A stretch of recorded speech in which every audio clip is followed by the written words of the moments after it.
My name's Ethan Williams and I'm 19 years old and I've made millions of dollars online solving problems, and I've also lost hundreds of thousands of dollars. In this video, I'm gonna tell you exactly how you should be structuring your business in 2025 from a hot tub in Arizona. Yo, so it's day 3 here in Scottsdale, and me and Ryan, our brains have been cranking the past 72 hours, like literally next level. My brain kind of hurts, and I was trying to work so hard on growing my business, and Ryan works so hard on growing his business, and we just keep realizing recently we've just been working on the wrong problem. And if you just think a little bit smarter with the way you structure everything, you don't need to work hard. You can just set things up so people come to you and you can have the most high leverage point to your skill set. For example with Sire, right? What I've kind of came to the realization is we could just have no Instagram. We could literally have no Instagram, delete all the posts. And if we set up with a format called Parallels that I kind of just invented, which I'll talk about later, we literally don't even need Instagram, because at the end of the day, our value as a company is a back end, right? We help convert attention to dollars. So, and there's a lot of people out there that have attention but aren't making money, right? So I've been focusing on the wrong thing, trying to figure out how I can bring in my own traffic to the software company, when in reality, all I should be working on is making partnerships with people that already have that traffic and the trust of all my users, potential target customers that I don't already have. And then I should just figure out ways to broaden my market by adding new tools and then making my product even better, making it so when we do have a customer that is within our target market, they come to our app and they love it, and it's something they need every day in their business and something they're telling people about, right? So the biggest thing, I'm gonna go in the hot tub actually because we're at the pool, might as well. All right, so I'm gonna tell you guys what I'm gonna be doing going forward with my business and some of the things that I talked with Ryan about that can help his media business. Because at the end of the day, what I kind of created is just a structure, and it can go across any business model, any offer, anything, because I kind of simplified business down into not needing to do all these things, not overcomplicating it, and just finding out what your skill set is and what your company, what you're trying to build, what the real value of it is, right? So there's front end and back end parallels. In my example, my value is more back end. So if I want to make more money, all I need to do is find more front ends, right? And for my example, right, I've limited Sire to the sneaker industry for the past 1.5 years. I've only done shipping services, inventory management for sneaker resellers. That's the only way I've made money through Sire, right? So recently I've been thinking about, okay, I could expand the industries, go outside of sneakers, because everyone needs to ship, everyone needs to manage inventory, everyone needs to do those things. But I always had a mental block thinking oh, well, our social media is all sneakers and all of our customers are sneaker people and things like that. But in reality, it doesn't matter, because we're just a business. We do have some one-offs that sell random things and not sneakers within Sire, but I was thinking about it, right? So I'm okay, if I want to expand industries, what's the best way to do that? Should I just run ads on Instagram saying, hey, if you're a business owner and want to save money on shipping, download our app? Who am I? I'm a nobody. I have no front end. I have no motion online. No one knows who I am. And I could pay an influencer to do it, but that's kind of dumb, right? Because I'm selling a business product. I'm not selling something like an energy drink or something, not a consumer product. I'm selling a business tool, right? I don't even need a community aspect to it. I was overthinking that too. I don't even need that, because at the end of the day, people are downloading my app because they want to save money. They want to optimize their time as a tool. Same thing as Photoshop or Figma, Adobe Premiere Pro, Stripe, any of those things, they're just tools. People use it for their business. Like Ryan was saying, Ryan's have you ever seen a Visa ad or a State Farm ad or a Ford ad? No, you just know it exists through partnerships and just word of mouth, because they're so massive and their products are everywhere, so you just see their logo, right? So I'm thinking, okay, how can I do that within my own business? I was okay, well, my main offer that I'm selling right now is shipping. Help people save money on shipping, and I make money in the back end from carriers, right? So if I look at any business, who has the trust of businesses? I think the biggest one for any industry is accountants or financial advisors, like Ryan was saying. Those people, every business owner has at least an accountant. They have to if they want to pay taxes. So why don't I just reach out to accountant agencies and say, hey, all of your people that you have in your accounting agency that pay you for your service. They trust you to handle their taxes, which is such a sensitive topic, right? Like, why don't we just make a partnership? Anybody that you bring over to me, I'll give you a commission. And we can also refer people over to you, because we don't sell it. It's a parallel, right? Because if I have somebody that downloaded my app, and maybe they don't like their accountant right now, or they don't have an accountant because they're a new business, we can refer them to the accounting agency, and then they can refer us customers to Sire, right? So it's a win-win, it's a parallel. That's why I like to use that term, because think about it as like, and the best way to do it is if you can do a fair data trade. Sometimes you can't always do that. So I'll give you a different example for a fair data trade. We just made a partnership agreement with one of the largest wholesalers in America, Oscar Soles, right? We basically help give him new sellers to his platform to supply him shoes, and in turn, he gives us new suppliers that don't use Sire to ship their stuff yet, right? And that's a sneaker-based thing. But at the end of the day, we don't sell shoes. They don't sell shipping services. So we're parallel because we have the same exact customer base. We sell different services. So if we just trade, we both win. Their company grows, my company grows. And the best part about it is if their company grows, like, I win. So I want to do everything in my power to make them better, right? There's only one risk to this with parallels, and I would say that's with the back end side, right? Because I could bring people over to Oscar Soles and like they could scam people, right? That's bad. So you have to make sure that your back end parallels, the people that you're working with, are trusted, because I mean your brand is on the line there, right? So it's something to think about. But for me in my example, I'm just going to use me as an example. You can think how to apply this to your business. But step one is I'm going to make sure that for my back end, anybody that ships in any industry can use my software. People that have their own UPS carrier accounts, people that use Shippo, Pirate Ship, like wholesalers, people that sell on Amazon, Shopify, literally anybody that puts a label on a box. I want it to say a Sire logo. And how I'll go about acquiring those customers is by going to the accountants and saying, making those referral deals, right? And I just have like all of these college kids or whoever wants to work for me, just cold call them all day. And just basically I pay them to go build the trust in a relationship with an accountant, right?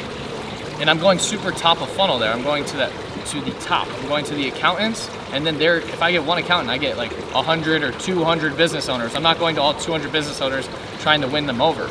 I'm just going to one person, and I get everyone underneath, right? So, and this can go across in any business. And because Ryan, we were talking about for his media company, right? What's a parallel to him? He sells video editing and filming services. He can go to somebody that runs Facebook ads because they manage all their ads, but maybe they don't do filming and editing.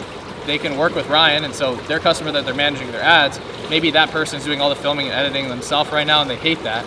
They can basically say, oh, well, Ryan can come out and film everything for you. They charge money, but you need this service. And they're gonna be like, okay, bet. And then Ryan's gonna pay him a commission. Now Ryan gained a new customer. You don't need to use Instagram ads. You don't need to use content. You don't need to use all of these fancy things everyone tells you to do. You just need to talk with people and find parallels in your industry and work with them and talk with them and go as top of funnel as possible. Find somebody that has the trust of those media agencies, those ad agencies, right? Who's somebody that, what is a tool or a service that all those ad agencies use. He could even use the same example of an accountant. Anybody watching this video with your business can use the example of an accountant. Ryan can say, okay, let me look up accountants that manage media firms, and then call them and say, hey, anyone that manages ads, bring them over to me, and then I pay you. It's the same thing, right? So that's one side to it. The other part that I've noticed that's really hard with scaling for everybody is hiring. That's like the number one problem that I have and everyone that I've talked to has, especially people that are young. And like, I've never worked a job, so I really don't know what I'm doing. I'm just figuring it out. So something that we talked about with Ryan, right?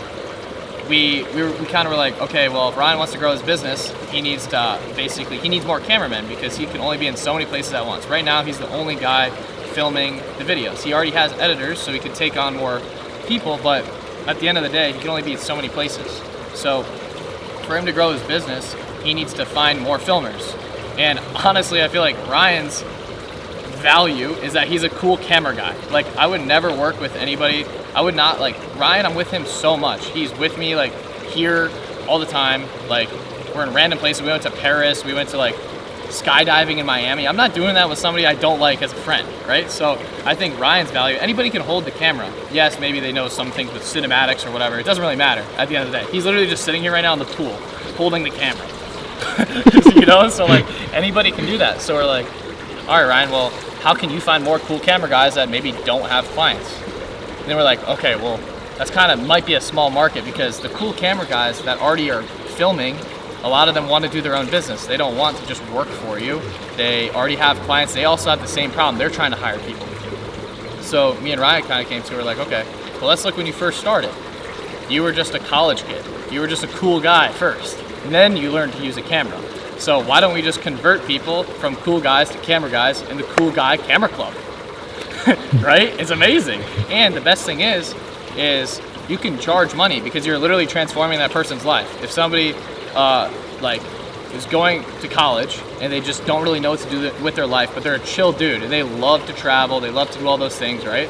Ryan's lifestyle is amazing for that, because he gets to live with people like me, and we do crazy stuff all the time, and I pay for all of his expenses, flight, activities, everything. And I actually pay him on top of it, right? So we're like, Ryan has to sell the lifestyle of a cool camera guy. That's the transformation.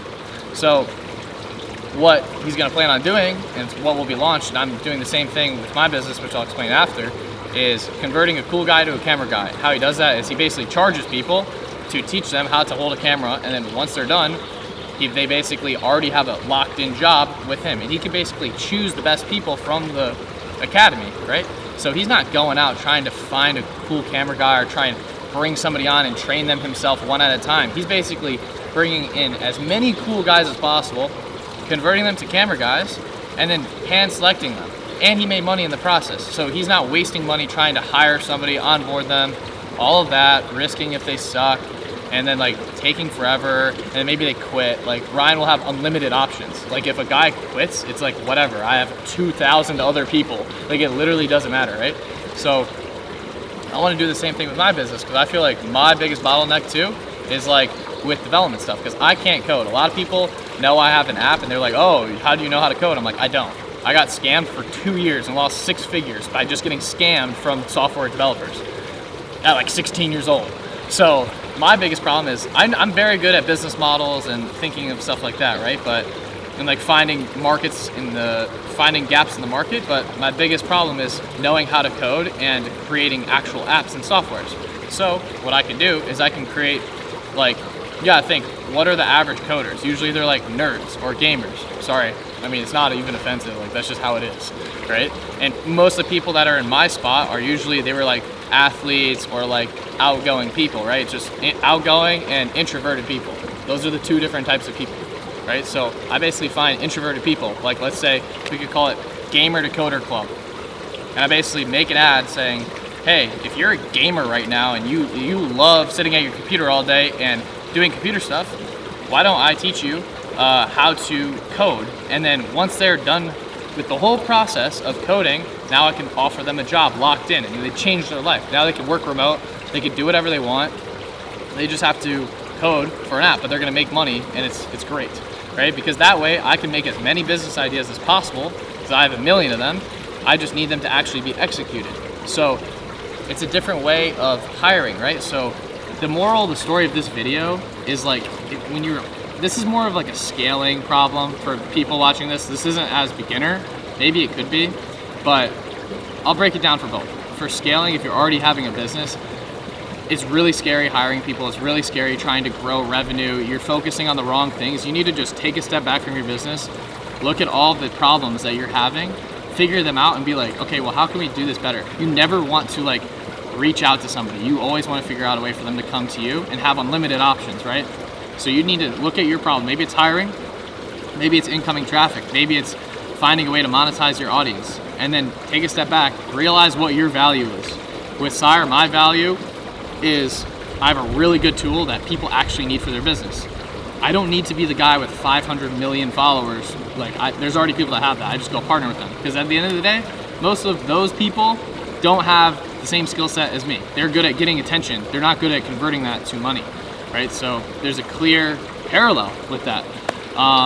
Same with hiring, right? I don't know how to hire. Ryan doesn't know how to hire. It's really hard, especially if you've never really had a job. Or if you're like 19 years old and you don't hire people, like people don't look at me and think, oh yeah, he's a boss, he like hires people. Like no, people think I'm like someone's kid, you know? It's like people don't like respect me to be their boss. I'm gonna hire like 40-year-olds, and it's hard for me to hire kids in college because like they're in college. I have to hire people older than me. It's a really weird dynamic, right? So I don't really know where I was going with that, but if you're trying to scale, take a step back, focus on the real problems, and figure out how you can create a system around it to give you unlimited opportunities. Do not put any ceilings on yourself. That's what will allow you to grow the best. And if you're a beginner, right, you're looking at trying to start a business, like you might think that you have to invent the newest thing. No, just look at a problem that you have on a daily basis, innovate it a little bit, figure out what your value is. Maybe you're more of somebody that can get a crowd going and you have the attention side, right? You have the front end. Or maybe you're somebody that really knows how to solve problems and can make cool tools for people. You have the back end, right? Then you go partner with the rest. I feel like a lot of people, they might have a really good business idea, but they can't get customers to use it. Go find somebody that already has the customers and partner with them. Maybe you're the guy that has all of the customers, but you don't know how to make money. Go find the guy that's making the money. You don't need to do it all. You can't do it all. That's why you need to partner with other people. And that's what's gonna allow you to grow the most. So yeah, that's the end of the video.